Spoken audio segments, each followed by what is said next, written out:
మెంతులు, ఆవాలు, మినపప్పు, ధనియాల పౌడరు, జీలకర్ర పౌడరు, కారం, మంచి నూనె అండి.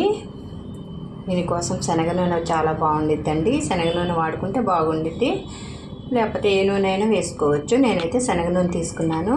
దీనికి ఒక 4 ఎండుమిర్చి తీసుకున్నానండి. ఇప్పుడు ఎట్లా తయారు చేసుకోవాలో చూద్దాము. కుక్కర్ విజిల్ తీసేసుకొని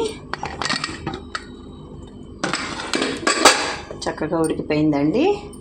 ఇప్పుడు ఈ పప్పునంతటిని మెత్తేసుకోవాలి. మెత్తగా మెరుపుకోకూడదండి. ఈ శనగపప్పు అన్నది ఇట్లాగా ఉడికితేనే బాగుంటుంది. ఇట్లా నలిగినట్టుగా ఉండాలండి. ఇట్లా స్టవ్ వెలిగించుకొని ప్యాన్ పెట్టేసుకోవాలి. ఇందులోనికి ఆయిల్ వేసుకోవాలండి. ఒక 4 టేబుల్ స్పూన్ల ఆయిల్ పట్టిద్దండి.